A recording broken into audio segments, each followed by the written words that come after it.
Hello students, I welcome to all of you in this class. Chapter number 1 हमारा percentage क्या है। तो यहाँ पे जो हम सीरीज़ स्टार्ट करने जा रहे हैं, तो यहाँ पे हम डिस्कस करेंगे कि किस तरह से हम परसेंटेज को निकाल सकते हैं। ये जो एक सीरीज़ है, ये काफ़ी ज़्यादा इंपॉर्टेंट सीरीज़ रहेगी। ये जो क्लासेस अब आपकी स्टार्ट हो रही हैं, बिल्कुल आपका बेसिक लेवल से मैथ को स्ट्रॉन्ग किया जाएगा। वी कैन से कि ये जो बेसिक है, बेसिक मतलब कि जो अगर आपको परसेंटेज कहीं से पढ़ना है तो बिल्कुल ज़ीरो लेवल से पढ़ाया जाएगा। यहाँ से आपको बिल्कुल ज़ीरो लेवल से, ज़ीरो से हम आपको हीरो बनाएंगे। एक ही वीडियो में आप हीरो तो नहीं बन पाओगे, बट ज़ीरो का कंसेप्ट हम एक वीडियो में सीखने की कोशिश करेंगे। अब ये जो परसेंटेज है, किसके लिए हमें इम्पोर्टेंट यहाँ पे दे रहा है। देखो, अगर आप एग्ज़ाम की तैयारी कर रहे हो जेके एसएसबी क्लास 4th की, क्योंकि आपको पता है, ये मुझे भी पता है, ये सभी स्टूडेंट्स को पता है कि जेके एसएसबी क्लास 4th में आपका परसेंटेज चैप्टर डेफिनेटली आएगा। दूसरी मैं बात करूँ, अगर आप तैयारी कर रहे हो एसएससी जीडी की, जीडी कांस्टेबल की, तो आपके लिए काफ़ी ज़्यादा इम्पोर्टेंट चैप्टर ये रखा गया है। अगर आप तैयारी कर रहे हो एसएससी एमटीएस की, तभी भी आपके लिए काफ़ी ज़्यादा इंपॉर्टेंट चैप्टर रखा गया है। ये है परसेंटेज। परसेंटेज हर एग्ज़ाम में आता है। आप बैंकिंग से लेके आप किसी क्लास 4th के एग्ज़ाम तक देख लेना, परसेंटेज आपको ज़रूर देखने को मिलेगा। परसेंटेज अपने आप में एक पर्टिकुलर टॉपिक भी है, और कई बार ये बहुत सारे ऐसे और भी टॉपिक्स हैं, मैथ के ऐसे चैप्टर्स हैं जहाँ पे ये क्या हो जाता है, इन्वॉल्व हो जाता है। जैसे कि हमारा प्रॉफिट लॉस हो गया, डिस्काउंट हो गया, कभी कभी ये हमें मेंसुरेशन में देखने को मिलता है, सिंपल इंटरेस्ट, कंपाउंड इंटरेस्ट में जितना भी रोल रहता है वो किसका रहता है, परसेंटेज का रहता है। और परसेंटेज, फ्रैक्शन और डेसिमल आपस में बहुत ही इनका क्लोज रिलेशन है। इसको मैं नेक्स्ट वीडियो में आपके साथ डिस्कस करूंगा। फ्रैक्शन, डेसिमल और परसेंटेज, जो किस तरह से परसेंटेज फ्रैक्शन बनती है और फ्रैक्शन किस तरह से डेसिमल बनता है, किस तरह से डेसिमल जो है वो परसेंटेज में कन्वर्ट होता है। ये चीज़ें हमें सीखनी है, बहुत ही ज़्यादा ज़रूरी हैं। और नेक्स्ट वीडियो में मैं आपको फ्रैक्शन के लिए भी बताऊँगा। तो आज की इस क्लास में हम क्या सीखने वाले हैं? आज की इस क्लास में हम सीखने वाले हैं परसेंटेज का बिल्कुल बेसिक पार्ट। सबसे पहले कि परसेंटेज है क्या। देखो, परसेंटेज जब भी हम पढ़ते हैं, तो परसेंटेज को मैं अगर यहाँ पे लिख दूँ कि परसेंटेज, जो जो चीज़ें मैं आपको लिखवा रहा हूँ पहले एक बार सुन लेना, उसके बाद आपने क्या करना है, उसके बाद आपने इसको एक बार रिपीट करके फिर से इसको लिखना शुरू कर देना है। जो बिगिनर्स हैं, जो क्लास 4th की एग्ज़ाम की तैयारी कर रहे हैं, जेके एसएसबी, उनके लिए सीरीज़ चलाई जा रही है। एसएससी जीडी एमटीएस, बहुत सारे बच्चे ऐसे हैं जो एग्ज़ाम की तैयारी करना चाहते हैं, बट उनको कहीं पर बेसिक इसका पार्ट प्रोवाइड नहीं किया जाता। परसेंटेज को हमेशा हम कैसे लिखते हैं, इस सिंबल की फॉर्म में लिखते हैं। यस और नो, परसेंटेज को हम कैसे लिखते हैं, इस सिंबल की फॉर्म में हम लिखते हैं। परसेंटेज जो होती है वो हमेशा कहाँ से कैलकुलेट की जाती है, 100 परसेंटेज में से हम बोलते हैं कि मेरे पास इतना परसेंट पैसे हैं, मेरे पास इतना परसेंट डेटा है, मेरे पास इतना परसेंट फ़ोन की बैटरी है। तो मान लो कि आपकी फ़ोन की जो बैटरी है, फ़ोन की जो बैटरी है वो कितनी होती है आपकी, हमेशा 100% होती है।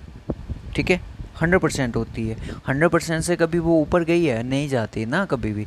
फ़ोन की बैटरी और जो हमारा मोबाइल डेटा जो होता है वो कितना परसेंटेज रहता है, हमेशा वो हमेशा 100% ही रहता है। जब हमारा 50% डेटा यूज़ हो जाता है तो हमें एक अलर्ट का मैसेज आ जाता है कि आपका 50% डेटा जो है वो यूज़ हो चुका है। 50% का मतलब समझते हो कि आधा डेटा ख़त्म हो चुका है।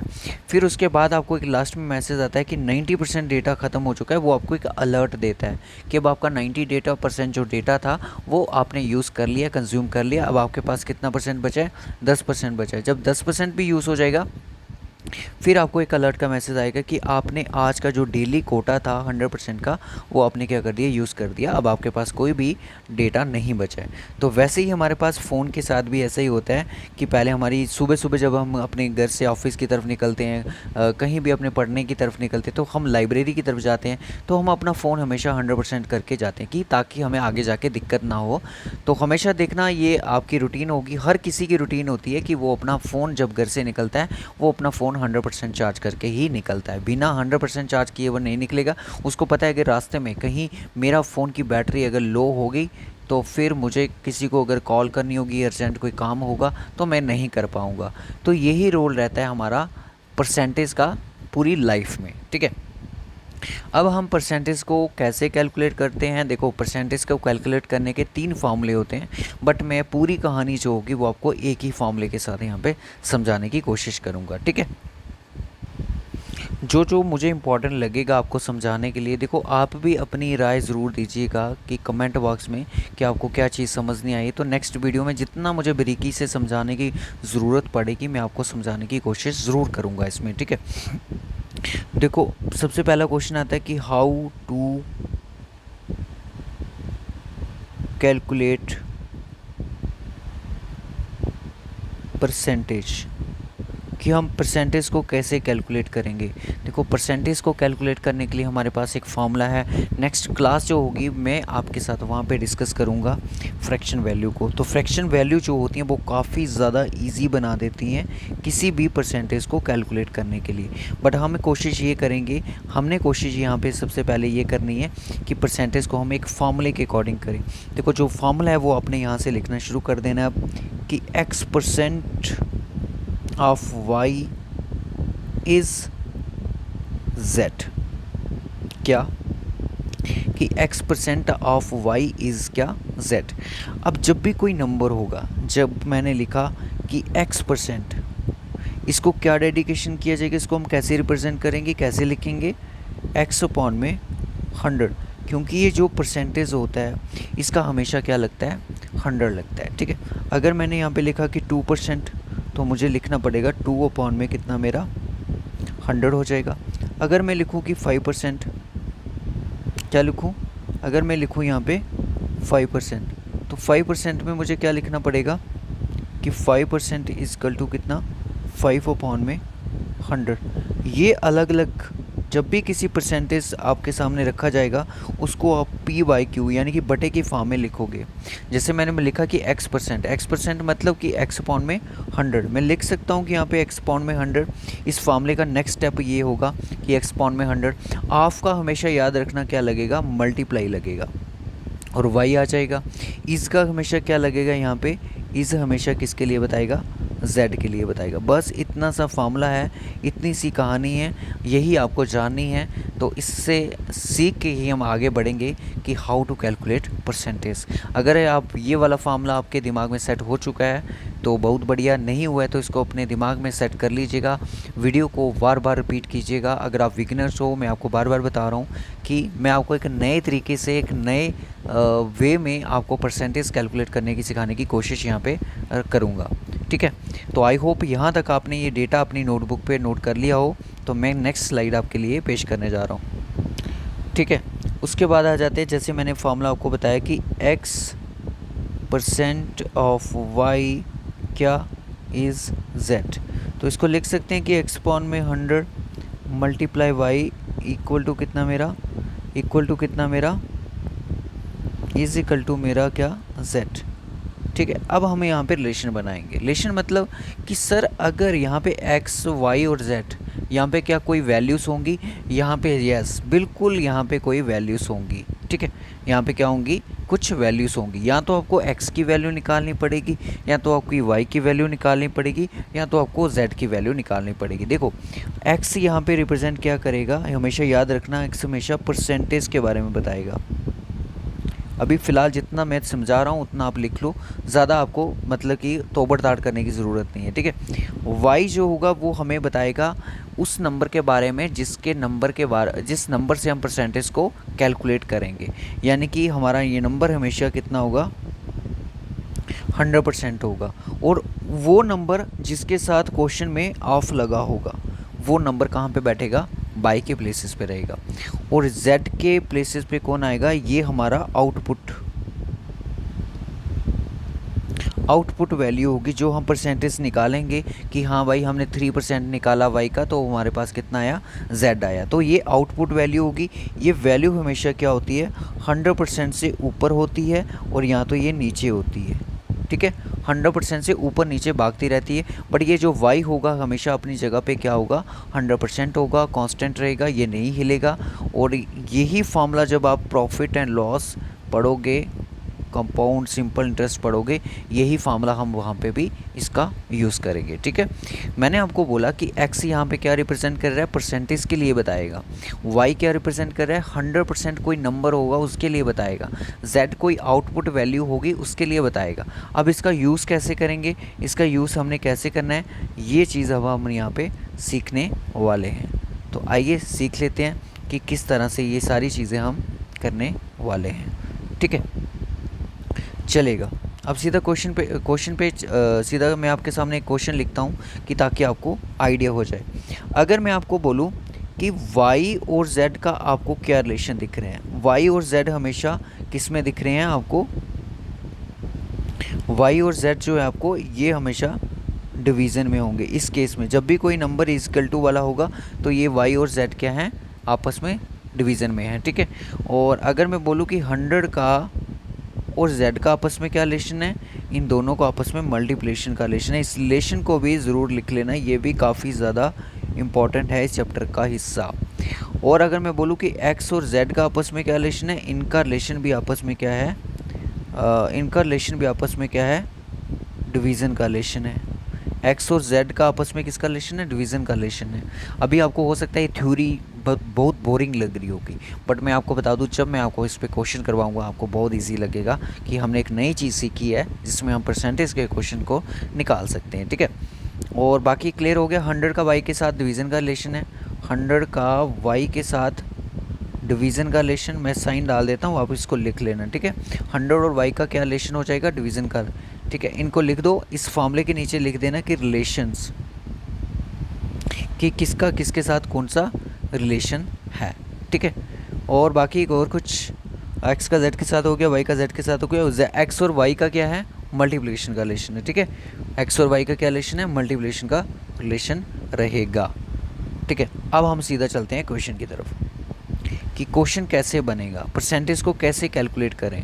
अभी क्वेश्चन तो मैं आपको नेक्स्ट वीडियो में ही करवाऊंगा, बट यहाँ पे हम डिस्कस करेंगे कि हम क्वेश्चन को कैसे निकाल सकते हैं। मैंने बोला 40% ऑफ 300, आप बोलोगे तो ये तो बहुत इजी क्वेश्चन है, इसको निकालना तो बहुत मज़े की बात है।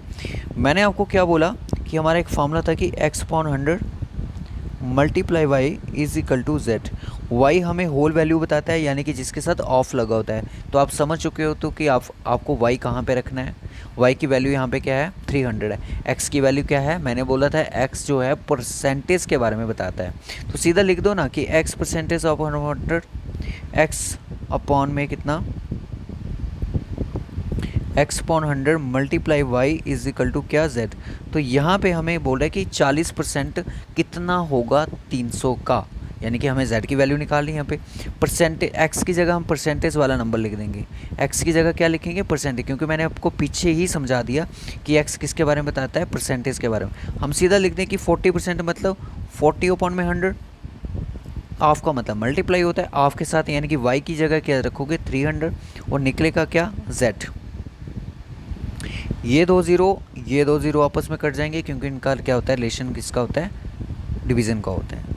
ठीक है, 3 4 से कितना हो गया 12, यानी कि 40 है तो कितना हो जाएगा 40 इंटू 3 कर दो, कितना हो जाएगा 120 हो जाएगा। और z की वैल्यू मेरी कितनी आ गई, 120 आ गई है। ठीक है, अब z की वैल्यू 120 आ गई है। अब आपके सामने पूरा डेटा एक बार अपनी नोटबुक पे एक चीज़ को लिख दो कि x का मतलब यहाँ पे 40% है, y का मतलब यहाँ पे दिया गया है 300 है, और ये नंबर हमेशा अपने आप में क्या, जिसके साथ ऑफ है वो हमेशा अपने आप में क्या होगा, 100% ही रहेगा, इसमें चेंजेस नहीं आएंगी। ठीक है, z जो है वो अप डाउन रहेगा। z हमारे पास 120 है, वो फार्मूला लगा के आप किसी भी इसमें कोई भी वैल्यू को निकाल सकते हो। वो वाला फार्मूला कौन सा वाला, ये जो फार्मूला मैंने लिखा है इसको मैं मिटाऊंगा नहीं, पर इसको मैं इम्प्लीमेंट ज़रूर करूँगा, इसको मैं अप्लाई ज़रूर करूँगा। अप्लाई कैसे करेंगे, देखो मानो कि हमारे पास यहाँ पे x नहीं दिया जाता तो हम इसको कैसे निकालते, x/100 लिख लेना कि भाई x की वैल्यू निकलेगी। अब x/100, y कितना दिया गया 300 है, मानो कि z दिया गया होता 120 दिया गया है, तो आपको क्या निकालना है, x निकालना है। ठीक है, मैंने आपको बोला था ये और ये आपस में क्या है, डिवीज़न का रिलेशन काट देगा, 100 2 0 कट जाएंगे, और ये आपका जो y है इसका z के साथ डिवीज़न का रिलेशन होता है। ठीक है, तो 3 से 12 कट जाएगा 4 टाइम, कितना मिला आपको, 0 भी है तो यानी कि 40 टाइम कट जाएगा। तो x की वैल्यू कितनी आई, 40%। तो x हमेशा किसके बारे में बताता है, परसेंटेज के बारे में बताता है, इसलिए हम क्या बोलेंगे, x को 40% आया। ये तो निकल गया हमारा x। मानो कि हमें यहाँ पे बोला जाता है कि 40% किसी नंबर का, क्वेश्चन को रिप्रेजेंट कैसे किया जाएगा कि 40% किसी नंबर का, ऐसे बहुत क्वेश्चंस होंगे जो आपको आएंगे अब जो मैं करवा रहा हूँ, कि इसने बोला कि 40% ऑफ वाई इज़ 120, तो what is the value of Y, कि एक्चुअल में नंबर क्या होगा। इस तरह के बहुत सारे क्वेश्चन देखे होंगे आपको। इसको लिख दो कि 40 अपॉन में 100 मल्टीप्लाई वाई, नहीं पता है हमें वाई के बारे में तो कुछ नहीं, तो इज इक्वल टू कितना, z मतलब 120 दिया गया। ये ज़ीरो कट जाएगा क्योंकि डिवीज़न का लेशन है, और ये 4 जो है इस 120 को काट देगा कितनी बार, 30 टाइम। अब ये 30 जो है 10 से क्या हो जाएगा, मल्टीप्लाई। मैंने आपको बताया था 100 और z का लेशन मल्टीप्लिकेशन का है, तो 30 इंटू 10 कितना हो जाएगा मेरा, 300। लो आ गया हमारा कितना, y भी आ गया कितना, 300 आ गया, जो कि पहले का हमारे पास 300 था। z कितना 120 था, x कितना 40 था। इस फार्मूले को बस मैं इतना ही दूंगा आपको। अब मैं आपको एक क्वेश्चन दूंगा, आपने क्या करना है, इन क्वेश्चंस के आंसर कमेंट बॉक्स में बताने हैं कि क्या सही हो रहा है कि गलत हो रहा है, क्या ये फार्मूला जो मैंने सिखाया क्या ये इम्प्लीमेंट हो रहा है कि नहीं हो रहा है, ये आपने कमेंट बॉक्स में ये सारी चीज़ें बतानी है। मैं बोलूँगा कि बताइए 35% ऑफ 700, ठीक है। पहला क्वेश्चन तो आपका ये है, इसमें आपका निकलेगा z। अगर मैं बोल रहा हूँ कि 30% ऑफ अ नंबर, क्वेश्चन आएगा of A number, of A number मतलब y का, इज़, मैंने आपको बोला z की वैल्यू के साथ हमेशा इज़ लगेगा। 30% किसी नंबर का नंबर है 120, तो फाइंड दी नंबर को फाइंड करें विद द हेल्प ऑफ कौन सा मेथड, x अपॉन 100 multiply y equal to z। भाई ये मेथड जो है x की वैल्यू बता देगा, y की वैल्यू बता देगा, z की वैल्यू बता देगा। यही मेथड हम आगे भी क्वेश्चंस में यूज़ करेंगे। तो आप कमेंट करके बताइएगा कि आज का ये छोटा सा लेक्चर जो डेमो लेक्चर था आपको समझ आया कि नहीं आया, ठीक है। जो ये 2 क्वेश्चन दिए हैं इन सब का आंसर आप मुझे कमेंट बॉक्स में बताएं कि कितना निकला है। फिर नेक्स्ट वीडियो में मैं आपके सामने फ्रैक्शन वाले क्वेश्चंस यानी कि फ्रैक्शन चार्ट को आपके साथ डिस्कस करूंगा, फ्रैक्शन डेसिमल ये किस तरह से हमने फाइंड करने, सारी चीज़ें हम आपके साथ डिस्कस करेंगे। Okay students, take care.